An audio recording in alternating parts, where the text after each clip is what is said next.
এই ক্লাসে আমরা লিনিয়ার প্রোগ্রামিং বা অপারেশন রিসার্চের খুবই খুবই খুবই ভাইটাল একটা টপিক ট্রান্সপোর্টেশন প্রবলেম নিয়ে আলোচনা করব। তো এখানে যে প্রবলেমটা আমরা দেখতে পাচ্ছি, এই প্রবলেমটা আমরা সমাধান করব ভুজল অ্যাপ্রক্সিমেশন মেথড, ইন শর্ট ভিএএম মেথডের সাহায্যে। অ্যাকচুয়ালি এক একটা ট্রান্সপোর্টেশন প্রবলেম অনেকগুলো মেথডের সাহায্যে সলভ করা যায়। আমরা ইতোপূর্বে অনেকগুলো মেথড নিয়ে আলোচনা করেছি। For example, north west corner method, row minima method, column minima method, maxima minima method, আরো এরকম অনেক মেথড আছে যার মাধ্যমে আমরা একটা ট্রান্সপোর্টেশন প্রবলেম থেকে আমরা টোটাল কস্ট ফাইন্ড আউট করতে পারি এবং ইনিশিয়াল বেসিক ফিজিবল সলিউশনটাকেও আমরা বের করতে পারি। তো এখানে আমরা যে ট্রান্সপোর্টেশন প্রবলেমটা দেখতে পাচ্ছি, এই প্রবলেমটা সলভ করার পূর্বে আমাদের আগে স্টেপগুলো একটু জেনে নিতে হবে এবং এখানে যা যা দেয়া আছে সবগুলো সম্পর্কে আমাদের একটু ধারণা থাকতে হবে। এটা হচ্ছে আমাদের প্রথম বিষয়, ঠিক আছে? সো এখানে আমরা একটা চার্ট দেখতে পাচ্ছি। এই চার্টের মধ্যে এই যে দেখতে পাচ্ছি O1, O2, O3, এইগুলাকে বলা হয় সোর্স। এগুলোকে বলা হয় সোর্স বা উৎস, সোর্স বা উৎস। এবং উপরে যে এই যে D1, D2, D3, D4, এগুলো হচ্ছে ডেস্টিনেশন অর্থাৎ গন্তব্য। অর্থাৎ ট্রান্সপোর্টেশন প্রবলেমটা আমরা কেন ব্যবহার করি? ট্রান্সপোর্টেশন প্রবলেমটা ব্যবহার করার উদ্দেশ্য হচ্ছে কিভাবে স্বল্প পরিবহন খরচের মাধ্যমে, খুবই কম পরিবহন খরচের মাধ্যমে আমরা ম্যাক্সিমাম প্রফিটটাকে গেইন করতে পারি। এই বিষয়টা থেকে আসলে ট্রান্সপোর্টেশন প্রবলেমের সূত্রপাত ঘটেছে। যখন শিল্প বিপ্লব শুরু হয় তার পরবর্তীতে কিন্তু আস্তে আস্তে এই ট্রান্সপোর্টেশন প্রবলেমটা ব্যাপক জনপ্রিয়তা লাভ করে। আর এই প্রবলেমগুলো ব্যবহার করে কিভাবে মিনিমাম ট্রান্সপোর্টেশন কস্টের মাধ্যমে ম্যাক্সিমাম প্রফিট অর্জন করা যায়, এই বিষয়গুলো নিয়ে কিন্তু অ্যাকচুয়ালি আলোচনা করা হয়ে থাকে। আচ্ছা, তো এইগুলো হচ্ছে সোর্স, আমরা যেটা বললাম এগুলো হচ্ছে সোর্স, এগুলো হচ্ছে ডেস্টিনেশন, অর্থাৎ এগুলো হচ্ছে উৎস, এগুলো হচ্ছে গন্তব্য। এইটা হচ্ছে সাপ্লাই। আমি একটু লিখি এগুলো, বিষয়গুলো আপনার একটু বুঝতে ভালোই লাগবে আশা করি। এটা হচ্ছে সাপ্লাই। আর আর এই যে এগুলো দেওয়া আছে এগুলো হচ্ছে ডিমান্ড। অর্থাৎ চাহিদা হচ্ছে এই যে আমার কতটুকু চাহিদা আছে, সরি, সাপ্লাই মানে কতটুকু আমরা যোগান দিতে পারবো, ডিমান্ড মানে হচ্ছে আমাদের চাহিদা। অর্থাৎ আমাদের কতটুকু চাহিদা আছে এবং কতটুকু ডিমান্ড এখানে দেয়া যায়। সো এই সব বিষয় মিলিয়ে এখানে অ্যাকচুয়ালি আমরা আলোচনা করব। আর এই যে দেয়া আছে এগুলো হচ্ছে কস্ট মানে খরচ, এগুলো হচ্ছে খরচ, এগুলো হচ্ছে খরচ। আমরা দেখতে পাচ্ছি এগুলো হচ্ছে এই যে এখানে টোটাল 3, 4, 12টা, এই 12টাকে বলা হয় খরচ। সো এখানে খরচ দেয়া আছে, এইগুলো হচ্ছে তার সাপ্লাই, অর্থাৎ এইগুলো সে সাপ্লাই করতে পারে এবং এইগুলো হচ্ছে তাদের ডিমান্ড, অর্থাৎ আমাদের এতগুলো পণ্য দরকার বাট আমরা এতগুলো পণ্য দিতে পেরেছি।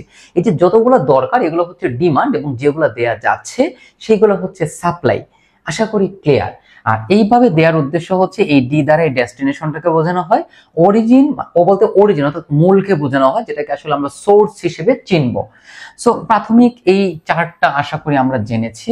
এখন আমরা এই প্রবলেমটাকে ভুজল অ্যাপ্রক্সিমেশন পদ্ধতিতে সমাধান করব, তবে সেটা হচ্ছে পেনাল্টি গণনার মাধ্যমে। পেনাল্টি মানে হচ্ছে অবশেষ যেগুলো থাকবে সেইগুলা গণনার মাধ্যমে বা পার্থক্যগুলো গণনার মাধ্যমে আমরা এইটাকে সমাধান করব এবং এই সমাধান করে আমরা প্রথমত বেসিক ফিজিবল সলিউশনটাকে আমরা বের করব, অর্থাৎ প্রাথমিক সম্ভাব্য সমাধানটাকে বের করব এবং এইটা বের করার পরে হচ্ছে আমরা অপটিমাল সলিউশন বা চূড়ান্ত সমাধান নির্ণয় করব।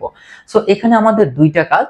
প্রথম ধাপে হচ্ছে আমরা প্রাথমিক সম্ভাব্য সমাধান বের করব, তারপরে আমরা ওইটার অপটিমাল সলিউশন বের করব। দুইটা বিষয় অ্যাকচুয়ালি এখান থেকে আমরা শেখার চেষ্টা করব। ওকে, সো এখন আমরা এই ট্রান্সপোর্টেশন প্রবলেমটি থেকে ইনিশিয়াল বেসিক ফিজিবল সলিউশনটাকে বের করব। সো আমরা আগে এখানে একটা চার্ট তৈরি করে রেখেছি এবং এই যে আমরা একটা সুন্দর করে একটা জিনিস অঙ্কন করেছি, এইখানে অ্যাকচুয়ালি আমরা হচ্ছে ওই যে পেনাল্টিগুলোকে লিখবো, অর্থাৎ পার্থক্যগুলোকে আমরা লিখবো। তো এই প্রবলেমটা বোঝার পূর্বে আমরা একটু চলে যাব আমাদের এই যে ভিএএম মেথডের যে মূল বিষয়টা, সেটা আগে আমরা একটু বুঝবো ডিটেইলস, তারপর হচ্ছে আমরা প্রবলেমটাকে সমাধান করব, তারপর হচ্ছে আমরা অপটিমাল সলিউশন বের করব। তো দেখেন প্রথম ধাপ, এটা অনেকগুলো ধাপ আছে, তার মধ্যে প্রথম ধাপ হচ্ছে প্রত্যেক সারি এবং প্রত্যেক কলামের সর্বাপেক্ষা কম এবং দ্বিতীয় সর্বাপেক্ষা কম খরচের পার্থক্য হতে দণ্ড নির্বাচন করতে হবে। ওই যে পেনাল্টিটা আমাদেরকে নির্বাচন করতে হবে, যেটাকে আমরা র ডিফারেন্স বা কলাম ডিফারেন্স হিসেবে চিহ্নিত করব। তো ব্যাপারটাকে একটু বুঝি। কি বলেছে? প্রত্যেক সারি এবং প্রত্যেক কলামের সর্বাপেক্ষা কম। সো আমরা একটা একটা করে চিন্তা করি, মনে করি প্রাথমিকভাবে কলাম নাই, আমরা ধরে নিলাম কলাম নাই, তাহলে প্রত্যেক সারির সর্বাপেক্ষা কম এবং দ্বিতীয় সর্বাপেক্ষা কম, এই দুইটা কস্ট থেকে, এই দুইটা কস্ট বা দুইটা সেল হতে আমরা খরচের পার্থক্য নির্ণয় করব এবং সেখান থেকে আমরা দণ্ড অর্থাৎ পেনাল্টি গুলাকে নির্বাচন করব। তো চলুন আমরা একটা একটা করে এটাকে সলভ করি। তাহলে দেখেন এটাকে আগে আমরা একটু বুঝি সহজভাবে। দেখেন, এই যে আছে এটা হচ্ছে একটা সারি, এটা হচ্ছে দ্বিতীয় সারি, এটা হচ্ছে তৃতীয় সারি, ঠিক আছে? একটা কলাম, দুইটা কলাম, তিনটা কলাম, চারটা কলাম। তার মানে এই বরাবর যে পার্থক্যগুলো আসবে বা যে পেনাল্টি গুলো আসবে, যে দণ্ডগুলো আসবে, সেইটা হচ্ছে কলাম ডিফারেন্স। কলাম ডিফারেন্স তার মানে এই যে এখানে চারটা কলাম আছে, এই চারটা কলামগুলোর মধ্যে মিনিমাম দুইটা কলামের মধ্যে পার্থক্যটাকে আমরা নির্ণয় করব। তাহলে দেখেন, প্রথম কলাম, দ্বিতীয় কলাম, তৃতীয় কলাম, চতুর্থ কলাম। আচ্ছা, এই বরাবর যদি আমরা প্রথমে কাজ করি, প্রথম সারির মধ্যে কাজ করি, তাহলে 5, 4, 6, 14। তো আমরা বলেছিল কি সব থেকে মিনিমাম কস্ট এবং সেকেন্ড লোয়েস্ট মিনিমাম কস্ট, এই দুইটা মিনিমাম কস্টের মধ্যে ডিফারেন্সটা আমাদেরকে বের করতে হবে। সো এখানে সব থেকে ছোট দুইটা কস্ট হচ্ছে 4 এবং 5 এবং এই দুইটার যে ডিফারেন্স সেটা হচ্ছে 1। সো এটা আমরা লিখবো এই জায়গাতে। পার্থক্যগুলো আমরা এখন এখানে বসাবো। সো পার্থক্য হচ্ছে 1, এটা আমরা লিখে দিলাম। ওকে, তারপর দ্বিতীয় সারির মধ্যে দেখেন 2 এবং 6 এর পার্থক্য হচ্ছে 4। আমরা কিন্তু এখানে কলাম পার্থক্য বের করতেছি। দেখেন এই যে কলামগুলোর মধ্যে পার্থক্য বের করতেছি। 6 এবং 7 এর পার্থক্য হচ্ছে 1। সো আমরা এখানে লিখলাম 1। তো আমরা কলামের মধ্যে প্রতিটা মানে সারির যে কলামগুলো আছে তার মধ্যে মিনিমাম দুইটা কলামের পার্থক্য নির্ণয় করলাম। এখন আমরা সারি ডিফারেন্স বের করবো, যেটা র ডিফারেন্স, সারি ডিফারেন্স বের করব। সো এটা হচ্ছে প্রথম সারি, দ্বিতীয় সারি, তৃতীয় সারি।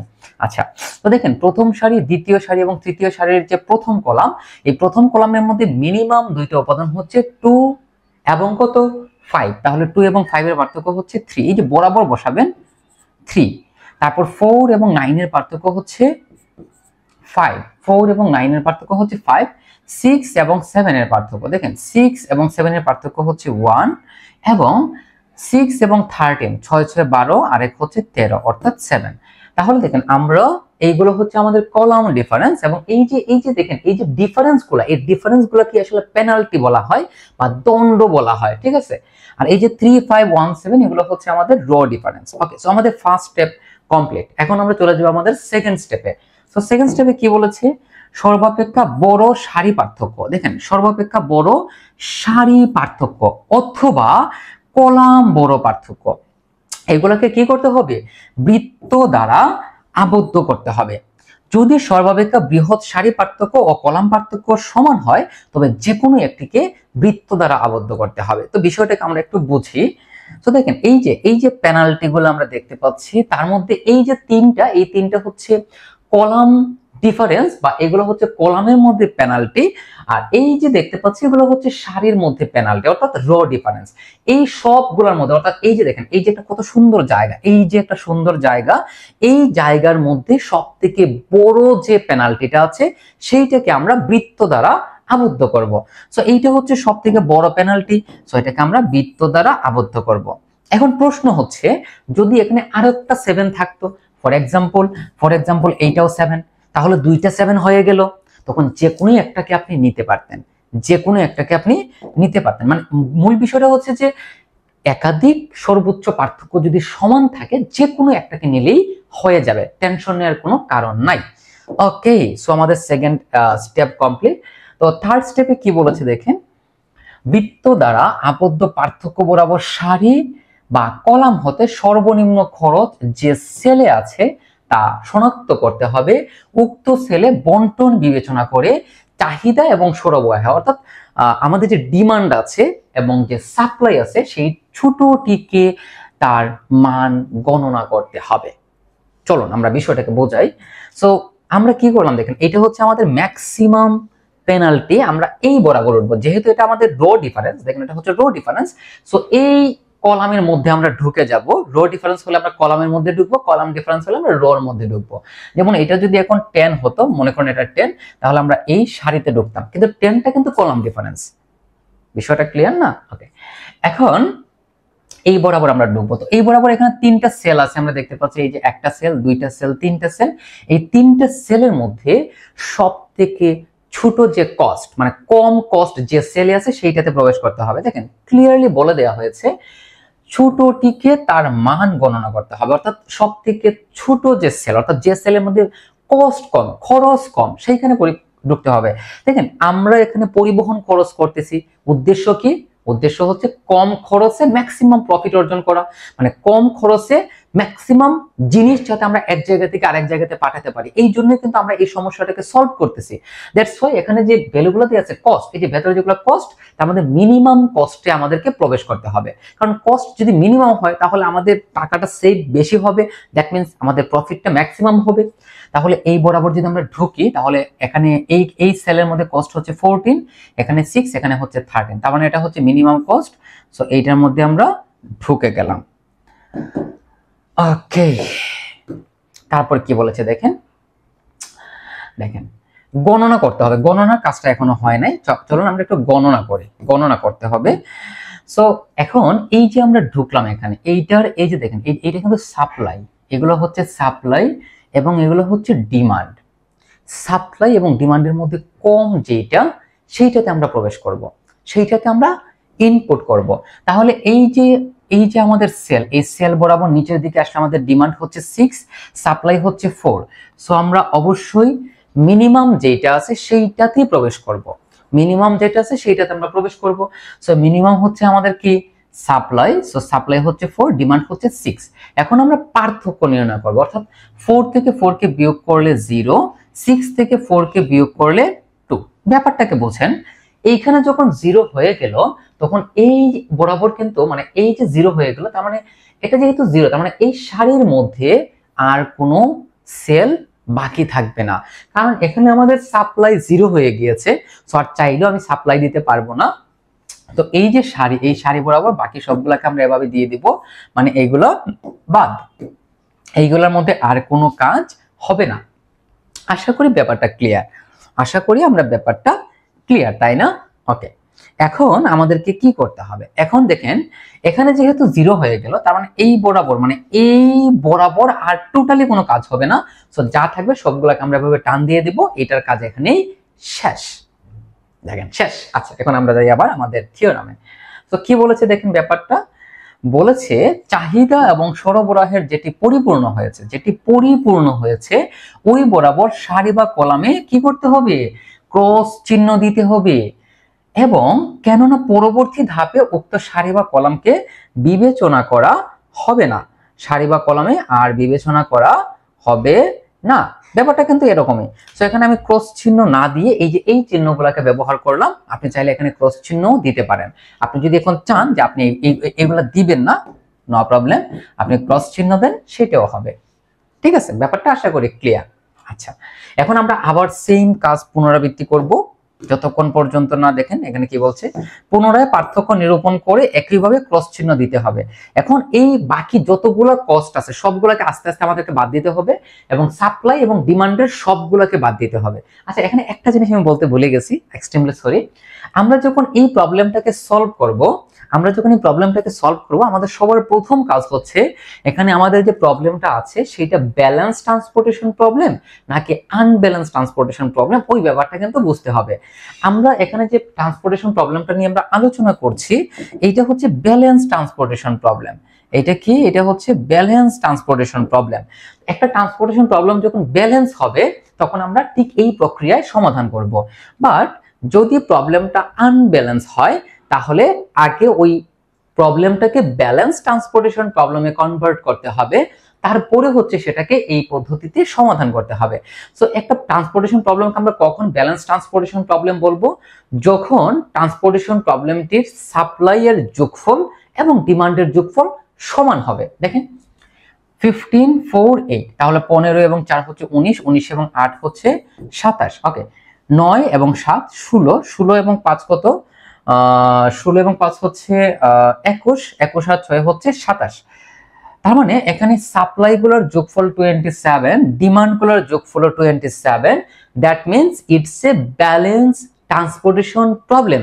দ্যাটস ওয়াই আমরা এটাকে এই প্রক্রিয়ার সাহায্যে সমাধান করব। বাট আমার প্রথমে মনে নাই, আপনারা প্রথমেই দেখবেন যে প্রবলেমটা ব্যালেন্স কিনা। যদি ব্যালেন্স না হয় তাহলে আপনি শেষ পর্যন্ত এসে সবগুলা সাপ্লাই এবং ডিমান্ডকে বাদ দিতে পারবেন না, অর্থাৎ আপনি কোনোভাবেই ইনিশিয়াল বেসিক ফিজিবল সলিউশন পাবেন না। দ্যাট মিন্স আপনি অপটিমাল সলিউশনটাকেও পাবেন না। বিষয়টা আশা করি ক্লিয়ার। ওকে, এখন আমরা আবার রো ডিফারেন্স এবং কলাম ডিফারেন্স বের করব। সো এই বরাবর মিনিমাম দুইটা এলিমেন্ট হচ্ছে 4। দেখেন এই যে একটা দুইটা তিনটা চারটা, এই চারটা বাদ, এই চারটা এখন আর হিসাব করা যাবে না, এই চারটা বাদ, এই চারটা সেল বাদ, বাকিগুলো হিসাব করব। তাহলে 4 এবং 5 এর ডিফারেন্স হচ্ছে 1। ওকে, এই বরাবর আর কোনো কাজ হবেই না। এখানে 6 এবং 7 এর ডিফারেন্স হচ্ছে 1। ওকে, তো আমাদের কলাম ডিফারেন্স শেষ। এখন আমরা রো ডিফারেন্স বের করব। সো আগে যখন আমরা রো ডিফারেন্স বের করেছিলাম তখন এই 2 এবং 5 এর মধ্যে আমরা রো ডিফারেন্স বের করেছিলাম। এখন কিন্তু 2 নাই, 2 এর যে সেলটা ছিল সেটা কিন্তু বাদ, অর্থাৎ এই যে চারটা সেল, এই চারটা সেলে কিন্তু বাদ। তার মানে এখানে দুইটা আছে, 5 এবং 6 ডিফারেন্স হচ্ছে 1। এখানে 4 এবং 11, তাহলে 4 হচ্ছে 7, মানে 7 এবং 4 হচ্ছে 11, রাইট। 6 এবং 1 হচ্ছে 7। আচ্ছা, এখানে যখন আমরা 7 দিয়েছি এই দিকে কিন্তু আমরা ঢুকেছিলাম উপরের দিকে, এইটা আমরা লিখলাম। আর 13 এবং 14 এর পার্থক্য হচ্ছে 1। 13 এবং 14 এর পার্থক্য হচ্ছে 1। ব্যাপারটাকে আশা করি আমরা ক্লিয়ারলি বুঝতে পেরেছি, তাই না? হ্যাঁ, আমরা আশা করি ক্লিয়ারলি বুঝতে পেরেছি। ওকে, এখন আমরা আবার ম্যাক্সিমাম পেনাল্টিটাকে খুঁজে বের করব। সো দেখেন এখানে ম্যাক্সিমাম পেনাল্টি হচ্ছে 7, ম্যাক্সিমাম পেনাল্টি হচ্ছে কত, 7। ব্যাপারটাকে বুঝতে হবে, 1 7 1 1 1 1, তার মানে ম্যাক্সিমাম পেনাল্টিটা কত, 7। সো এটাকে আমরা বরাট করব এবং এই কলাম বরাবর আমরা ঢুকবো। সো এভাবে আমরা তীর চিহ্ন দিয়ে দিলাম, তার মানে আমরা এই কলাম বরাবর ঢুকবো। সো এই কলামের মধ্যে এখন আমাদের দুইটা কস্ট আছে। 9 কিন্তু এখন কোনো কস্ট না, ওইটা বাদ। তাহলে এখানে কস্ট হচ্ছে 4 এবং 11। 4 এবং 11 এই দুইটা কস্টের মধ্যে মিনিমাম কস্টে আমাদেরকে ঢুকতে হবে, কারণ আমাদের উদ্দেশ্যটাই কি, ম্যাক্সিমাম প্রফিট মানে বাট মিনিমাম কস্ট। তার মানে কস্টটা ডেফিনেটলি মিনিমাম হলে আমাদের প্রফিটটা ম্যাক্সিমাম হবে। সো আমরা এই বরাবর ঢুকলে এই ঘরে আমরা এখন প্রবেশ করব। সো আমরা এখন এই ঘরে প্রবেশ করব। ওকে, সো এই যে আমরা ঢুকলাম। সো এই বরাবর সাপ্লাই 15, ডিমান্ড হচ্ছে 7। সাপ্লাই 15, ডিমান্ড হচ্ছে 7। সো আমরা ঢুকবো 7। সো 15 থেকে 7 বিয়োগ করলে 7 দুগুণ হচ্ছে 14 আর 1 হচ্ছে 15, অর্থাৎ 8। আর এইটা হয়ে যাবে 0। সো এটা যখন 0 হয়ে যাবে তখন এই কলাম বরাবর বাকি সব বাদ। সো এর নিচে যা আসবেন সবগুলোই কিন্তু বাদ যাবে, ওইগুলোর আর কাউন্ট হবে না।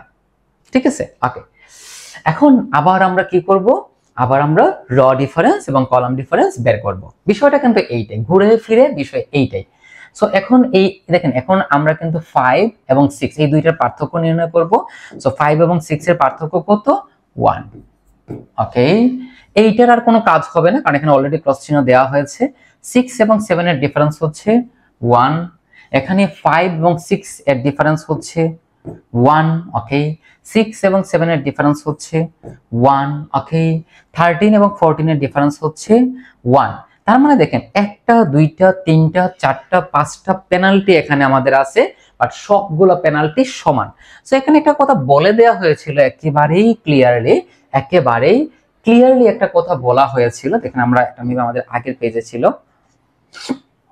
কি বলেছিল যে দেখেন সর্বোচ্চ সারি পার্থক্য বা সর্বোচ্চ কলাম পার্থক্য দ্বারা যে বৃত্ত আমরা করব, যদি সর্বাধিক বৃহৎ সারি পার্থক্য এবং কলাম পার্থক্য সমান হয় একাধিক, তাহলে যে কোনো একটাকে আপনি বৃত্ত দ্বারা আবদ্ধ করতে পারবেন। তার মানে এখানে আমরা যে এতগুলো 1 পেলাম, দেখেন এখানে যে আমরা এতগুলো 1 পেলাম, 1 1 1 1 1, 5টা 1 পেলাম, যে কোনো একটাকে আপনি বৃত্ত দ্বারা আবদ্ধ করতে পারবেন, যে কোনো একটাকে। সো আমরা এখন এদিকে যেহেতু করি নাই, এদিকে একটা করি। সো এইটা করলে এই দিকে তীর চিহ্ন দিবেন, কারণ এই বরাবর ঢুকতে হবে। আপনি এইটা ছাড়া আরো যে চারটা আছে এই চারটার মধ্যেও কিন্তু আপনি ক্যালকুলেশন করতে পারবেন, কারণ সবগুলাই সমান, অর্থাৎ ম্যাক্সিমাম যে ডিফারেন্স গুলো আছে সবগুলাই সমান, ঠিক আছে। সো এইদিকে যদি ঢুকি তাহলে এইদিকে দেখতে পাচ্ছি আমরা দুইটা কস্ট আছে 5 এবং কত 5 এবং 14, তার মধ্যে মিনিমাম কস্ট হচ্ছে 5। সো আমরা 5 এর মধ্যে ঢুকলাম।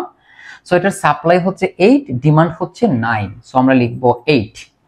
সো 8 কে যদি আমরা এখানে প্রবেশ করাই তাহলে 8 থেকে 8 কে বিয়োগ করলে 0, 8 থেকে 9 অর্থাৎ 9 থেকে 8 কে বিয়োগ করলে 1। সো এটা যখন 0 হয়ে গেল তখন এই যে এখানে যে আনইউজড সেলগুলো আছে অর্থাৎ অব্যবহৃত যে সেলগুলো আছে, দেখেন এই যে সেল এগুলো কিন্তু এখন ইউজড সেল, এগুলো ব্যবহার করা হয়ে গিয়েছে। এই যে আনইউজড সেলগুলো আছে সেগুলো 0 হয়ে যাবে, মানে বাদ হয়ে যাবে, 0 না বাদ হয়ে যাবে।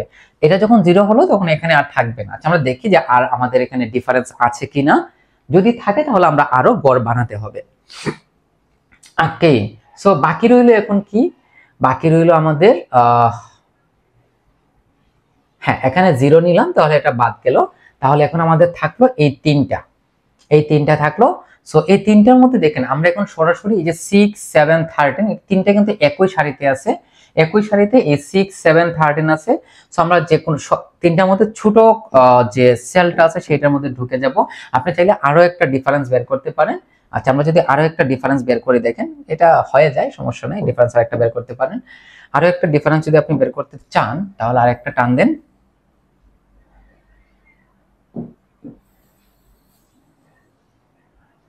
ওকে, সো যদি আমি আরেকটা ডিফারেন্স বের করতে চাই তাহলে এখানে 6, দেখেন এখানে 6, এখানে 7, এখানে হচ্ছে 13। আচ্ছা আরেকটা ডিফারেন্স আপনি বের করতে পারবেন না, কারণ ডিফারেন্স বের করতে হলে দুইটা এলিমেন্ট দরকার, তাই না?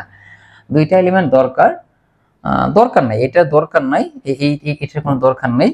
আপনি সরাসরি এইটার মধ্যে প্রবেশ করে যান, কারণ এখন একটা করে আছে 6 7 13। সো আমরা 6 এর মধ্যে প্রবেশ করব, মিনিমাম কস্ট। সো দেখেন এইটার এই যে এখানে ডিফারেন্স হচ্ছে 1, মানে ডিমান্ড হচ্ছে 1, সাপ্লাই হচ্ছে 8, তাহলে আমরা এখানে লিখবো 1। সো 1 যদি আমরা লিখি তাহলে এটা হয়ে যাবে 0 আর এইটা হয়ে যাবে আমাদের 7। সো এটা 0 হলে তো বাকি সব বাদ, কারণ এবার আবার বাকি সব অলরেডি বাদ, তাহলে এখানে একটা মান থাকলো কত, দেখেন এখানে 0। আচ্ছা এখন এখানে দুইটা আছে, একটা 7 একটা হচ্ছে 13। সো এই দুইটার মধ্যে মিনিমাম কস্ট হচ্ছে 7। সো 7 এর মধ্যে আমরা প্রবেশ করব। সো এখানে সাপ্লাই হচ্ছে আমাদের 7, ডিমান্ড হচ্ছে 5। সো আমরা লিখবো এখানে 5। সো 5 থেকে 5 বিয়োগ করলে 0, 7 থেকে 5 বিয়োগ করলে 2। এখন আর একটাই আমাদের সেল আছে, সেই সেলের মধ্যে আমাদের কস্ট হচ্ছে 13। সো এখানে সাপ্লাই এবং ডিমান্ড দুইটাই হচ্ছে সমান, বিয়োগ করলে হচ্ছে 0। দেখেন আমাদের এখন আর কোনো আমাদের সাপ্লাইও নাই, এখন আমাদের কোনো ডিমান্ডও কিন্তু আর নাই। সো আমাদের প্রাথমিক সকল কাজ কিন্তু এখান থেকে শেষ, এবং এইখান থেকে আমরা যে সমাধানটা পাবো সেটা হচ্ছে ইনিশিয়াল বেসিক ফিজিবল সলিউশন। কি পাবো আমরা? ইনিশিয়াল বেসিক ফিজিবল সলিউশন পাবো, ঠিক আছে। ওকে, সো এখন আমরা লিখবো, দেখেন এখন আমরা এই লাইনগুলো একটু লিখবো যে সমস্যাটির প্রাথমিক সমাধান, সমস্যাটির প্রাথমিক সমাধান। সো প্রাথমিক সমাধানটাকে আমরা একটু এখান থেকে লিখবো। সো প্রাথমিক সমাধানটা কিভাবে হবে দেখেন, দেখেন প্রাথমিক সমাধান হচ্ছে ওই যে কস্টের যে সেলগুলোর মধ্যে আমরা ভ্যালু ইনপুট করেছিলাম, যেমন দেখেন এটা 8 7 4 1 5 2, অর্থাৎ একটা দুইটা তিনটা চারটা পাঁচটা ছয়টা, এই ছয়টা হচ্ছে এই সমস্যাটার ইনিশিয়াল বেসিক ফিজিবল সলিউশন, অর্থাৎ সমস্যাটির প্রাথমিক সমাধান আর কি, বা সম্ভাব্য সমাধান। তো এটা দেখেন প্রথম সারির প্রথম কলাম, সো এটার নাম হচ্ছে x11 সমান হচ্ছে 8। প্রথম সারির দ্বিতীয় কলাম হচ্ছে 7, অর্থাৎ প্রথম সারির দ্বিতীয় কলাম 7। প্রথম সারির মধ্যে আর কিছু নাই, কারণ এই দুইটা নাই। দ্বিতীয় সারির চতুর্থ কলাম হচ্ছে 4। দেখেন এইগুলো হচ্ছে আমাদের ওইগুলো কিন্তু আমাদের সম্ভাব্য সমাধান না, কারণ এখানে কোনো কস্ট মানে এখানে কোনো সেল আমরা ইনপুট করি নাই, মানে এখানে কোনো ভ্যালু আমরা ইনপুট করি নাই। যেগুলো আমরা ইনপুট করেছি সেইগুলো হচ্ছে initial basic feasible solution. So এটা হচ্ছে দ্বিতীয় সারির চতুর্থ কলাম 4। দ্বিতীয় সারির চতুর্থ কলাম হচ্ছে 4। তারপর হচ্ছে তৃতীয় সারির প্রথম কলাম 1। দেখেন তৃতীয় সারির প্রথম কলাম 1, তারপর হচ্ছে তৃতীয় সারির তৃতীয় কলাম 5। এবং তৃতীয় সারির চতুর্থ কলাম। দেখেন তৃতীয় সারির চতুর্থ কলাম হচ্ছে 2। সো আমাদের প্রাথমিক কাজ শেষ। লিখবো আমরা সুতরাং মোট পরিবহন খরচ। কি লিখবো আমরা লিখবো সুতরাং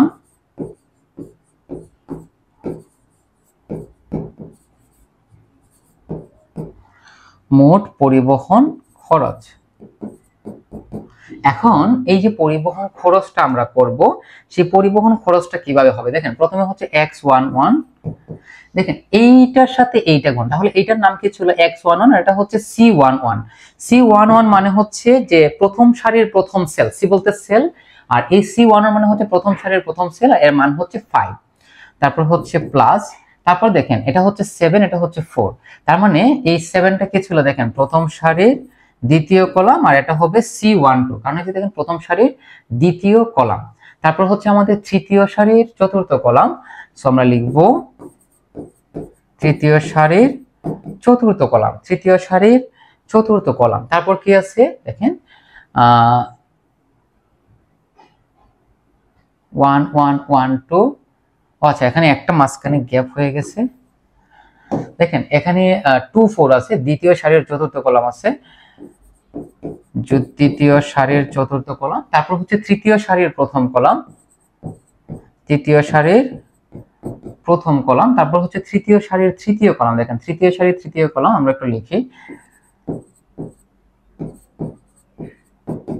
আর তৃতীয় সারির চতুর্থ কলাম। ওকে, আমাদের প্রাথমিক সকল কাজ কিন্তু এখান থেকে শেষ। এখন শুধু আমরা ভ্যালুগুলোকে বসিয়ে দিব, তাহলে আমরা আমাদের কাঙ্ক্ষিত সমাধান পেয়ে যাব। তাহলে আমরা কি লিখবো দেখেন x11 সমান হচ্ছে 8 দেখেন 8 × 5, এখানে 5 হচ্ছে আমাদের c11 এর মান, তে 5। তারপরে হচ্ছে কত, তারপর হচ্ছে 7 × 4, তারপর হচ্ছে 4 × 6, তারপর হচ্ছে 1 × 6, তারপরে কি 5 × 7, আর লাস্ট ওয়ান 2 × 13, 2 × 13। সবগুলোকে যদি আমরা ক্যালকুলেশন করি, আমরা একটু ক্যালকুলেটরটাকে নিয়ে আসি, আমরা একটু ক্যালকুলেটরকে নিয়ে আসি। 5 8 40, 4 7 28, 4 6 24, 6 5 7 35, 13 2 26, 159। আচ্ছা আমরা এটা একটু লিখি, কি হবে এটা 159, আর এখানে আমরা লিখব একক, এত একক। তাহলে আমাদের মোট পরিবহন খরচ কত আসলো 159 একক। এবং এই যে আমরা বের করলাম না, এইটা হচ্ছে আমাদের কি, এটা হচ্ছে আমাদের সমস্যাটির প্রাথমিক সমাধান, অর্থাৎ ফার্স্ট স্টেপ আমাদের শেষ। অর্থাৎ আমাদের এই প্রশ্নটার মধ্যে যদি এতটুকু পর্যন্ত বলতো যে নিম্নের পরিবহন সমস্যাটির সমাধান করো ভুজল অ্যাপ্রক্সিমেশন মেথডের সাহায্যে, তাহলে এখানে এসে আমাদের অঙ্ক শেষ। কিন্তু এখানে অপটিমাল সলিউশন বের করার কথা বলে দেয়া হয়েছে, সো আমরা এখান থেকে অপটিমাল সলিউশনটাকেও বের করব। ওকে, তো চলুন আমরা এখন লিখব চূড়ান্ত সমাধানের শর্ত পরীক্ষা। সো বন্টন, দেখেন পরিবহন বন্টন পদ্ধতি অনুযায়ী আইতম উৎস, দেখেন আইতম উৎসকে আমরা ধরে নিব ইউআই, এবং যেতম গন্তব্যকে ধরে নিব আমরা ভিজে। এমন ভাবে বিবেচনা করা হয় যেন সকল ব্যবহৃত সেলের জন্য ইউআই প্লাস ভিজে ইকুয়াল টু সিআইজে হয়।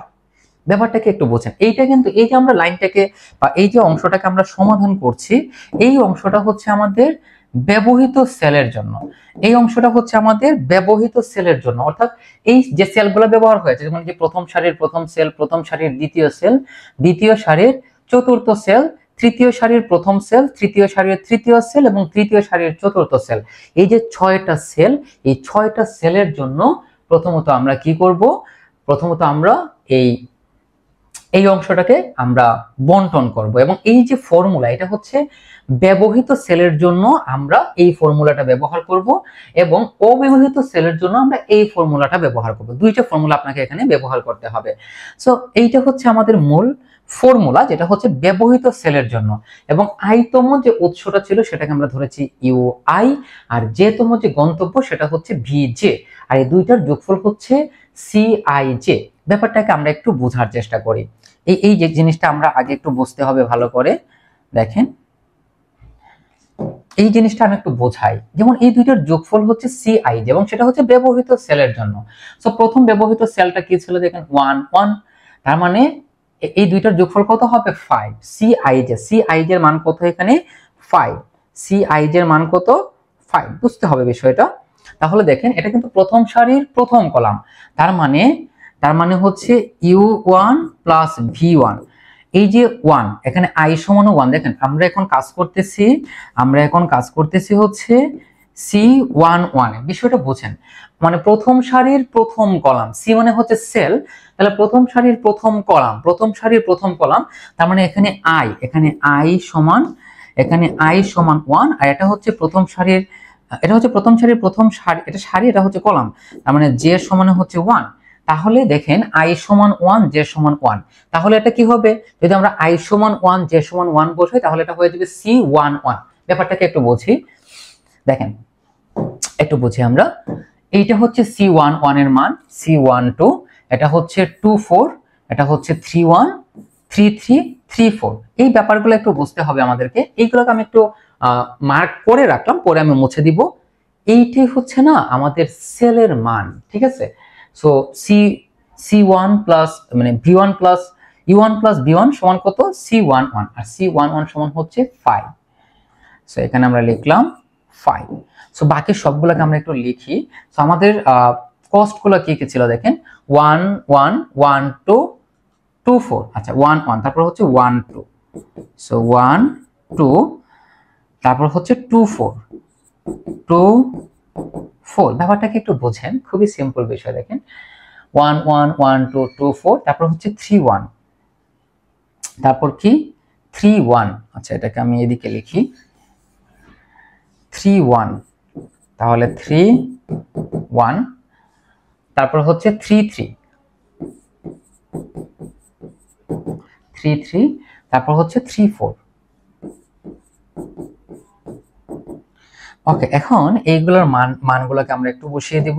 তাহলে দেখেন 1 2 2 4, তো 1 2 এর মান কত, 1 2 হচ্ছে 4, 2 4 হচ্ছে 6, 1 2 হচ্ছে 4, 2 4 হচ্ছে 6। ওকে, তারপর হচ্ছে 3 1, 3 1 এর মান কত, দেখেন 3 1 হচ্ছে 6, এটা হচ্ছে 7, এটা হচ্ছে 13।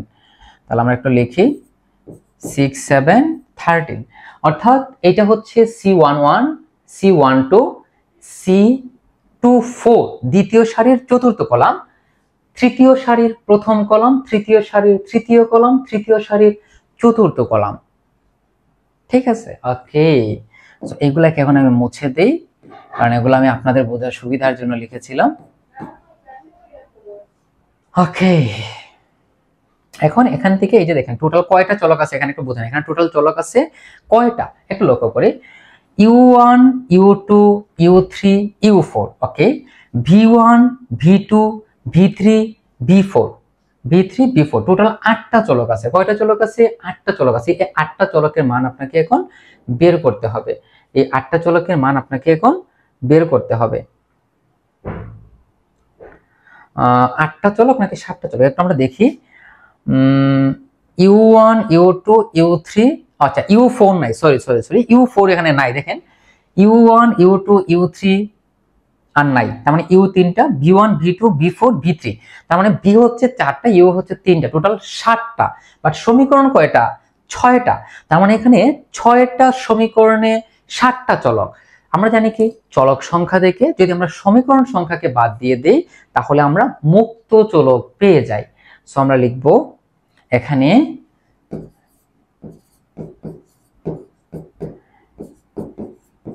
এখানে 7টি চলকের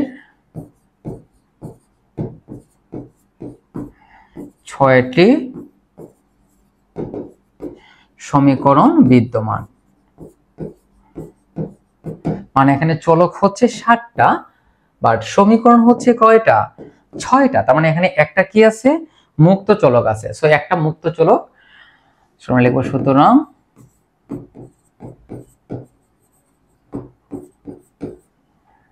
এবং এই মুক্ত চলকের একটা মান আপনি ধরতে হবে। সো ধরি u3 সমান 0 মুক্ত চলক, মানে u3 টা হচ্ছে মুক্ত চলক। এখন প্রশ্ন হচ্ছে, আপনার মনে প্রশ্ন চলে আসতে পারে যে u3 মুক্ত চলক সেটা আমরা বুঝলাম কিভাবে? দেখেন এখানে টোটাল 7টা চলক আছে না, এবং সমীকরণ 6টা না। 7 থেকে 6 কে বিয়োগ করলে 1, অর্থাৎ চলক সংখ্যা থেকে সমীকরণ সংখ্যাকে বিয়োগ করলে আসলে মুক্ত চলক পাওয়া যায়।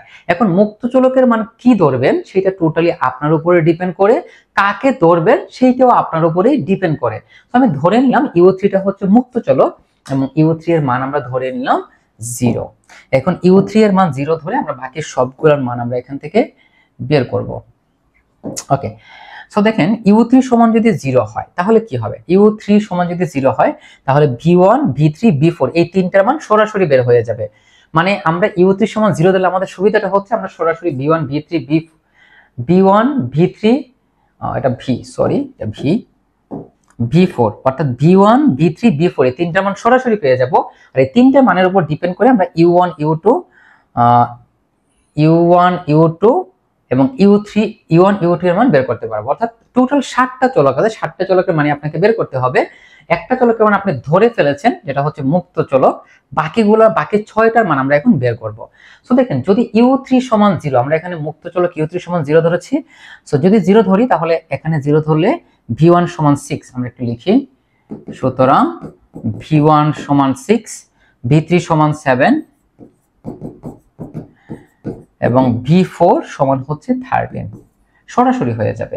আচ্ছা, u1 প্লাস v1 সমান হচ্ছে 5। সো কি হবে? u1 প্লাস v1 সমান হচ্ছে 5। সো আমরা এখান থেকে বলতে পারি u1 সমান 5 মাইনাস 6 হুইচ ইজ -1, যেটা লেস দেন 0। আচ্ছা, এগুলো দেওয়ার দরকার নাই, 0 অব্যবহৃত সেলের জন্য দিতে হবে। তার মানে আমরা u1 সমান পেলাম -1। আচ্ছা, তারপর দ্বিতীয়টার আমাদের কোনো কাজ নাই, কারণ এখানে u2 এবং v2 আছে। দেখেন u2 এবং v2 আছে। সো এইগুলোর মানকে আমরা বের করেছি এখান থেকে u1 v2। তাহলে দেখেন এখান থেকে আমরা u1 এর মান বের করে ফেলেছি অলরেডি, আর v2 এর মান আমরা বের করি নাই না। হ্যাঁ, তাহলে এখান থেকে আমরা v2 এর মানটা বের করে ফেলি। u1 প্লাস v2, দেখেন তো u1 এর মান কত? -1 প্লাস v2, মানে একটা চলকের মান আরেকটা চলকে তো বসাতে হবে, সমান হচ্ছে 4।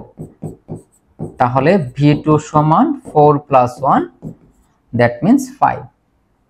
তাহলে আমরা টোটাল সবগুলো চলকের মান বের করে ফেলেছি। আর একটা চলক বাকি আছে, দেখেন u1 u2 u3, তাই না? দেখেন u1 u2 এর মানটা বের করা হয় নাই। ওকে, সো আমরা এখন থেকে u2 এর মান বের করব। So u2 plus v4, so v4 এর মান দেখেন 13 সমান কত? 6। তাহলে u2 সমান কত হবে? 6 মাইনাস 13, তো 6 দুগুণা 12 আর 1 হচ্ছে 13। তাহলে আমরা এখান থেকে কি পেলাম? সো আমরা এগুলোকে একটু লিখে নিই এখান থেকে সুন্দর করে, যে সুতরাং u1 সমান আমরা কি পেয়েছি? -1। u2 সমান আমরা পেয়েছি -7। u3 সমান 0। v1 সমান হচ্ছে 6। v2 সমান 5। v3 সমান 7। v4 সমান 13। এখন আমরা অব্যবহৃত সেলের জন্য সেল পরিমাপকটাকে বের করব, ঠিক আছে? আমরা অলমোস্ট শেষের দিকে চলে এসেছি। সো এটার যে ফর্মুলা সেটা হচ্ছে ডেল্টা ij সমান ui plus vj minus cij। এইগুলো আমরা নির্ণয় করব এবং এগুলো হচ্ছে অব্যবহৃত সেলের জন্য। তো অব্যবহৃত সেল কোনগুলো আমরা একটু দেখি। এই যে দেখেন প্রথম সারির তৃতীয় কলাম, অর্থাৎ প্রথম সারির তৃতীয় কলাম মানে এটাকে আমরা এভাবে লিখতে পারি। আমি একটা অন্য কালার দিই, সুন্দর একটা কালার দিই আনকমন, তাহলে ব্যাপারগুলো বুঝতে আপনার জন্য সুবিধা হবে। আচ্ছা থাক, এটাই থাক। আমি একটু বলি, দেখেন এখানে এটা হচ্ছে প্রথম সারির তৃতীয় কলাম, তার মানে C13, এটা হচ্ছে C14, এটা হচ্ছে C21, C22, C23, মানে দ্বিতীয় সারির তৃতীয় কলাম, এটা হচ্ছে তৃতীয় সারির দ্বিতীয় কলাম। এই যে দেখেন একটা, দুইটা, তিনটা, চারটা, পাঁচটা, ছয়টা, টোটাল কয়টা হলো? ছয়টা না? ছয়টা, আর এদিকে হয়েছে আমাদের 3 4 12টা হওয়ার কথা, তাহলে হচ্ছে 3 1 2 3 4 5 6 আর হচ্ছে 8। আচ্ছা ঠিক আছে। আচ্ছা এখন লক্ষ্য করি আমরা, এই যে এখানে 6টা আনইউজড সেল আছে বা অব্যবহৃত সেল আছে, ওইগুলোর জন্য আমরা এই পরিমাপকগুলোকে বের করব। এখন বের করব, ঠিক আছে? ওকে, সো প্রথমত হচ্ছে দেখেন প্রথম অব্যবহৃত সেল কত? 13। ওকে, সো আমরা লিখব 13 মানে হচ্ছে দেখেন C13, তো C13 এর মানেটা কি? C13 আমরা একটু লিখি, আমরা এখানে লিখি 13, প্রথম সারির তৃতীয় কলাম, তাহলে I সমান 1, J সমান 3, 1 আর J সমান হচ্ছে 3, আর এটা হবে C13, এইটার মান বের করতে হবে। তারপর হচ্ছে 14, দেখেন এই যে দেখেন এটা এই যে দেখেন 14, সো 14 আমরা একটু লিখব, তাহলে U1 B4 C14। তারপরে কি আছে আমরা একটু মিলাবো এখান থেকে, 21 22 23, আমি বললাম আপনারা আবার 21 22 23 বললেন না। এইটা আরেকটা বাকি আছে, আমরা একটু দেখে নিচ্ছি, এটা হচ্ছে 32, মানে 32 আর কি। এখন এইগুলোর মান আমরা লিখি, তাহলে এটা হবে 21, তার মানে 2V1 আর এটা হচ্ছে 21।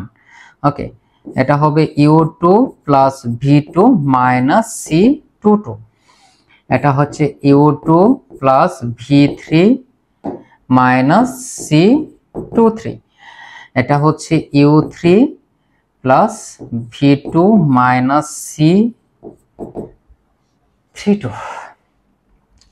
এই ভ্যালুগুলা আমরা এখন বের করব, ঠিক আছে? U1, আচ্ছা আমরা একটু আগে যে মানগুলো বের করেছিলাম, U1 সমান হচ্ছে -1, U1 সমান হচ্ছে -1, V3 সমান হচ্ছে 7, তাহলে +7, আর C13 দেখেন C13 এর মান কত? C13 এর মান হচ্ছে 6, তারপরটা হচ্ছে 14, আমি একটু লিখে রাখি এখানে 6, তারপরে হচ্ছে 14। আচ্ছা দেখেন 6, তারপর হচ্ছে 14, তারপর হচ্ছে 299, এই হিসাবের সুবিধার জন্য আর কি 299, এবং লাস্ট ওয়ান হচ্ছে 11, মানে C32 এর যে মান সেটা হচ্ছে 11। ওকে, এইগুলো আমি বসাবো। আচ্ছা, সো মাইনাস C13, তো C13 সমান হচ্ছে 6। আচ্ছা, তারপরে হচ্ছে আবার U1, সো U1 সমান হচ্ছে -1, V4, সো V4 এর মান আমাদের কি ছিল? V4 সমান হচ্ছে 13 মাইনাস হচ্ছে 14। ওকে, U2, সো U2 সমান কি আছে আমাদের? U2 সমান হচ্ছে -7 প্লাস V1, সো V1 সমান হচ্ছে 6 আর এটা হচ্ছে 2। ওকে, তারপর হচ্ছে 2 অর্থাৎ U2 V2, তো -7 প্লাস 5 প্লাস 5 প্লাস 9 ওকে, তারপর এটা হবে -7, আর V3 সমান আমাদের কি ছিল? 7, আর লাস্টের আগেরটা হচ্ছে +9 ইকুয়াল টু যা হবে আমি ক্যালকুলেশন করে করে বসাবো U3। তাহলে এখানে আমাদের U3 সমান কি ছিল একটু দেখি আমরা, U3 সমান হচ্ছে 0, আর V2 সমান হচ্ছে 5 মাইনাস হচ্ছে 11।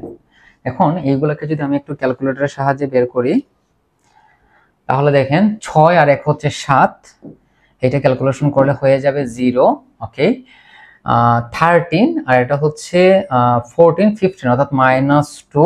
ওকে, এইটা হচ্ছে লেস দেন 0, সবগুলো লেস দেন অথবা মানে লেস দেন ইকুয়াল 0 হতে হবে, অর্থাৎ 0 অথবা 0 থেকে ছোট হতে হবে।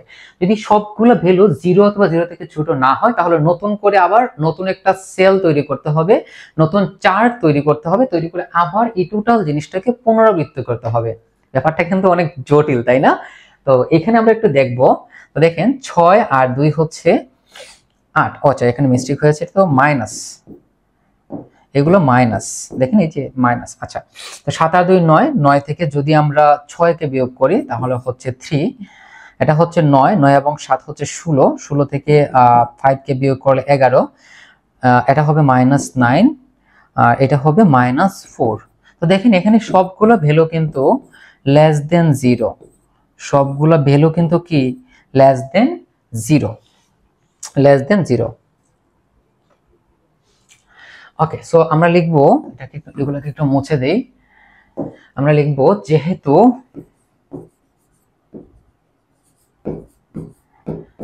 যেহেতু সকল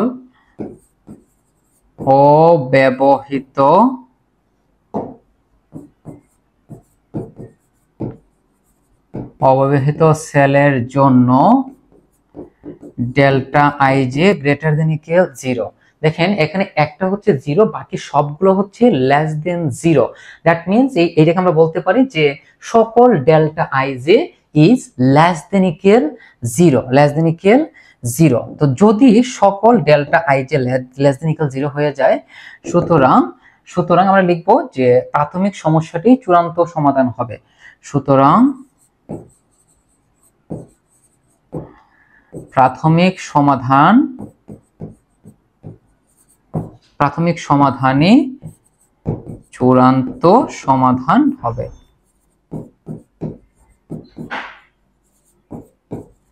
অর্থাৎ আমরা যে প্রাথমিক সমাধানটাকে বের করেছিলাম ওই প্রাথমিক সমাধানটাই হচ্ছে আমাদের চূড়ান্ত সমাধান। তাহলে আমাদের প্রাথমিক সমাধানটা কি ছিল?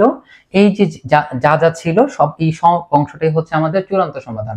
অর্থাৎ আমরা এই জিনিসটা একটু লিখে নিব যে সুতরাং x11 সমান হচ্ছে 8, অর্থাৎ 11 সমান 8, 12 সমান হচ্ছে 7। আমরা লিখব সুতরাং 8 7, তারপরে কি ছিল আমরা একটু লিখি, 24 হচ্ছে 4,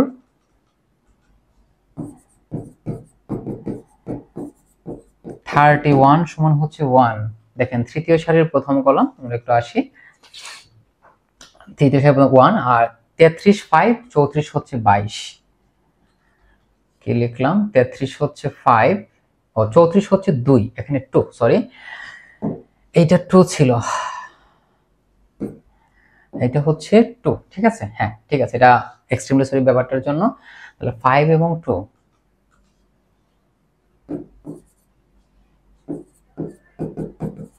5 আর এটা হচ্ছে 2 এবং চূড়ান্ত সমাধান। আমরা লিখবো সুতরাং চূড়ান্ত সমাধানটাকে এখানে লিখে নিতে হবে। সুতরাং চূড়ান্ত সমাধান মানে প্রাথমিক যে সমাধানটা ছিল সেটি হচ্ছে আমাদের চূড়ান্ত সমাধান। তাহলে আমাদের চূড়ান্ত সমাধান কত হবে? 159।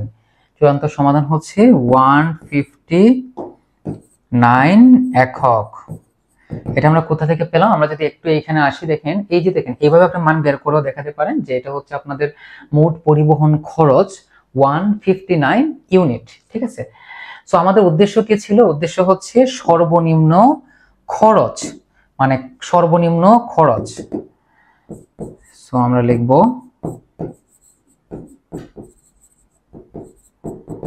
সর্বনিম্ন খরচ হচ্ছে 159 একক। সর্বনিম্ন খরচ হচ্ছে 159 একক।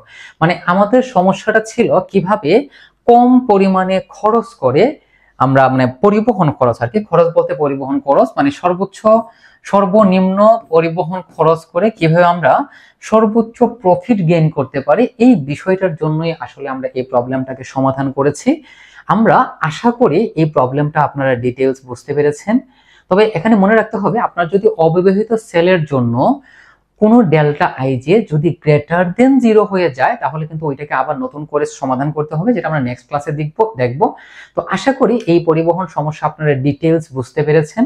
এরপরেও যদি না বুঝেন বা কোনো সমস্যা, কোনো ডাউটস অথবা কনফিউশন থাকে নিঃসংকোচে প্রশ্ন করবেন। ধন্যবাদ সবাইকে।